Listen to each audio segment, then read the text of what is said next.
Merhaba arkadaşlar, kanalıma hoş geldiniz. Öncelikle bu videomuzda DMI indikatörünü inceleyeceğiz ve bundan nasıl en iyi şekilde sinyal alırız ve güzel bir ticaret yapabiliriz.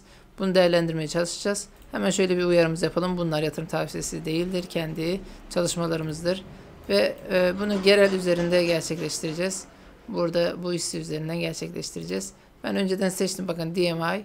Şurada DM yazarsanız bakın şöyle gördüğünüz en baştaki indikatörü tıkladığınızda böyle bir grafik altına yerleşen bir indikatör gelecek. Şimdi bunu büyütüyorum.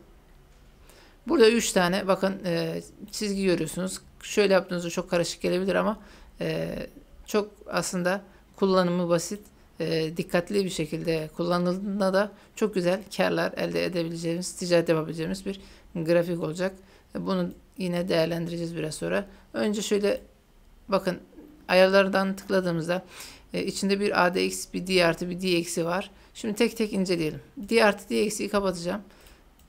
Şöyle önce ADX'ten başlayalım. ADX nedir arkadaşlar? Trendin gücünü gösterir.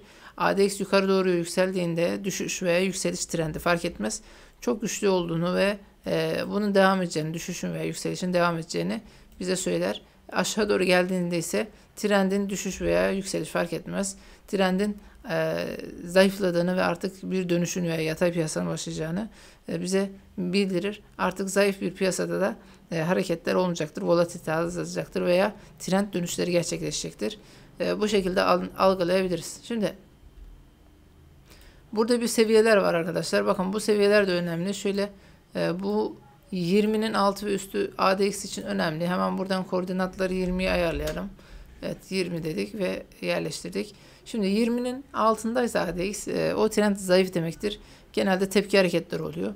Ama 20'nin üzerinde ise artık bir trend başlangıcı ve trendin güçlendiğini bize söylüyor. Bunu da unutmamamız lazım. Notlarımızı arasında alalım. Çünkü biraz sonra değerlendireceğiz. Diğer eksiği açıyorum şimdi. ADX'i kapatalım. Bakın burada da D artı mavi olan artı turuncu olan eksi. Şimdi D artı yukarı kestiğinde o zaman yükseliş trendi başlıyor. D eksi yukarı kestiğinde ise düşüş trendi başlıyor. Bu kadar basit arkadaşlar. Yani al sat bu şekilde yapılabilir. Tabi alım satım yapacağınızda trendin ne kadar güçlü olduğunu da bilmeniz gerekir. O yüzden ADX'te açık kalacak. Şimdi hemen grafiğimizle birlikte anlatmaya başlayalım ki tam böyle anlattıklarımız birebir anlaşılsın. Şimdi bakın burada ADX 20'nin altında, bakın burada bu bölgede ADX 20'nin altında ve bu 20'nin altında kaldığı sürece güçlü bir trend olmayacaktır. Güçlü bir trend yok. Yine grafiğe bakıyoruz. Burada bir mesela şurada al geliyor, şurada sat geliyor, al sat al sat, bir sürü sinyal geliyor. Bu sinyaller çok güçlü olmadığı için ADX bunlar hep sık bir şekilde al sat birbirine ne yapabiliyor? Değişim gösterebiliyor. İşte burada demek ki bu piyasada para kazanamayacaksınız.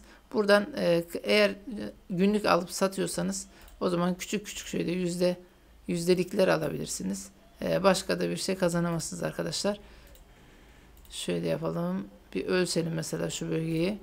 Buradan mesela yüzde işte onlar. Şöyle küçük yüzde onlar. Ama eğer karınızı almadıysanız tekrar o yüzde onlar bir haftada tekrar düşüp zarara uğrayabilirsiniz. O yüzden biz 20'nin üzerindeki bir ADX'teki sinyali takip edeceğiz ve oradaki bir düzeltmeye ne yapacağız? Dahil olmaya çalışacağız. En son şu bölgede, bakın şu bölgede burada bir al geliyor, düşüyor ama şu bölgede tam sata dönmeden tekrar yukarı doğru ivmelendi. Yeniden bir yüksek yaptığını görüyoruz. D artının, yani bizi yukarı yönlü trendin tekrar devam ettiğini görüyoruz. Burada ADX'in de bakın şurada artık yönünün yukarı, bakın eski yükseğinin daha yükseğinde bir seviyeye geldiğini görüyoruz. Yani yeni bir yüksek yaptığını görüyoruz. Fiyatın da yeni yüksek yaptığını görüyoruz. İşte burası bizim için ne olacak? Bir referans bölgesi olacak. Hemen şöyle bir trend çizgisi de çekebilirsiniz. O zaman böyle bir trend çizgisi çektiğimizde nereye denk geliyor? Şu bölgeye denk geliyor.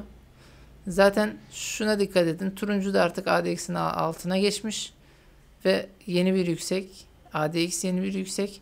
O zaman biz buradan bir alım gerçekleştirebiliriz. Zaten burası alış trendinde olduğu için ve ADX de güçlendiği için o zaman trend güçlendi.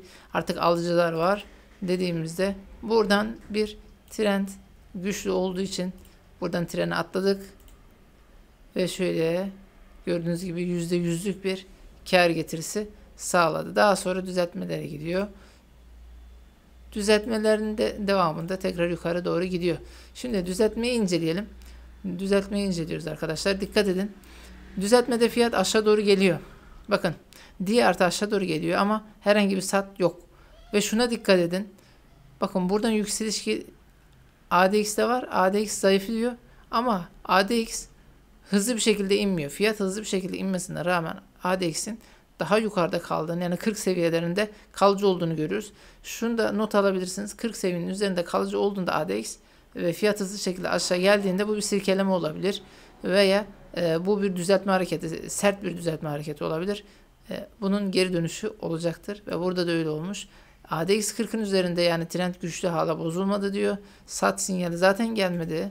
O zaman buradan bu hızlı bir düzeltmeden aldığımızda yine %187'lik bir kar getirisi sağlamış oluyor. Bu şekilde arkadaşlar hala 40'ın üzerinde devam ediyor ve al sinyalleri devam ediyor. Trend bozulmadı ve böyle devam ediyor. Bu düzeltmeler tekrar yukarı doğru ne yapabilir? Fiyatı ittirebilir. Ta ki ne olacak? ADX aşağıya doğru kendini salmaya başlayınca o zaman iş tehlikeli bir hal aldı. Artık trend zayıflıyor ve güçsüzleşiyor diyebiliriz. Evet arkadaşlar, bu şekilde kullanılıyor ADX. Şimdi başka bölgelere bakalım. Şu bölgede de yine bir al sinyali var. Al sinyalin geldiği bölgeye dikkat edelim. Bakın şu bölgede tam şurada bir al sinyali geliyor. Fiyatın böyle hala yatayda beklediğini görüyorsunuz. Neden? Çünkü ADX hala 20'nin altında. Şu bölgede artık 20'nin üzerine çıktığını görüyorsunuz. Artık ADX güçlendi. Al sinyali var. Yeni tepe yapıyor, yeni tepe yapıyor. Yani şu tepeleri de takip edin. Tabii bu da önemli. Mesela şu zigzag hareketleri önemli. Ben bunu önemsiyorum arkadaşlar. Mesela şu eski tepe buradaydı. Bakın yeni tepe daha yukarıda olduğunu görüyorsunuz. Bakın tepeler birbirinin üzerinde geliyor. İşte burada ADX'in de güçlendiğini görüyorsanız o zaman burada bir kısım artık alıcılı olmaya başlayabiliriz. Çünkü hem al sinyali var hem ADX güçlü bir şekilde yukarı doğru gelmeye başladı. Zaten bakın sat da aşağı doğru yeni bir dip yapmaya devam ediyor. O zaman buradan bir alım gerçekleştirdik ve işte 1.30, 1.40 seviye, hatta 1.40 çok oldu. 1.30 seviyelerinden, bakın şu bölgeden zaten şurada bir al vermişti. Biz de geldik buradan bir al yaptık. 1.30 seviyelerinden ve gördüğünüz gibi 1.40 seviyelerine kadar yükseldiğini görüyoruz. Yani şuradan bir %15 ortalama bir kar getirisi sağlıyor. Hala yatayda devam ediyor. Şurada bir zayıflama işareti görüyorsunuz. Burada bir sata dönmeden tehlike seziliyor. Ve burada arkadaşlar hızlı bir şekilde, tabi bu gelmeyebilir de o zaman ne yapacaktınız? Buradan artık karınızı alıp çıkacaktınız. Burada hızlı bir şekilde döndüğünü görüyoruz. Sat gelmeden yukarı doğru gelmiş arkadaşlar ve güzel bir yine kar getirisi sağlamış. Buradaki kar getirisi yine 200 ortalama bir kar getirisi sağlıyor. Şimdi bunu kripto paralar üzerinden de değerlendirebilirsiniz. Çünkü orada da güç göstergesi çok önemli. Şöyle Ethereum'a bakacağız mesela.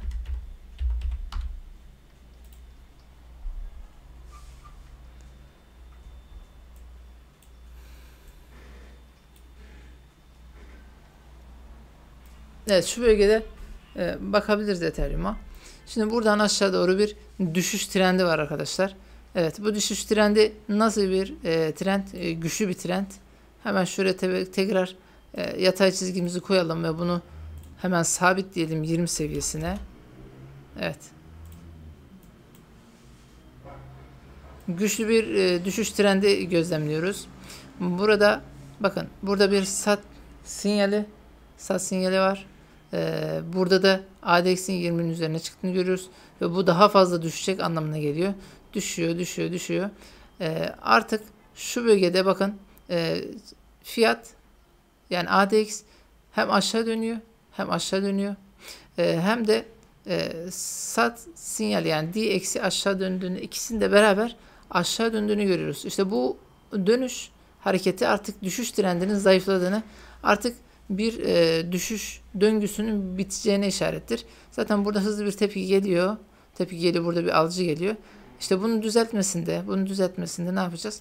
Biz uzun vadeli ufak ufak biriktirmeye başlayabilirdik. İşte buradan biriktirseydik 100 ortalama, işte 100 dolarlardan biriktirseydik şurada 300 dolar %200 ortalama bir kar getirisi sağlamış. Peki al sinyalini bekleseydik ne olurdu? Al sinyali buradan geliyor ama bu zayıf bir al. Yani bu zayıf bir al. Şöyle bakalım.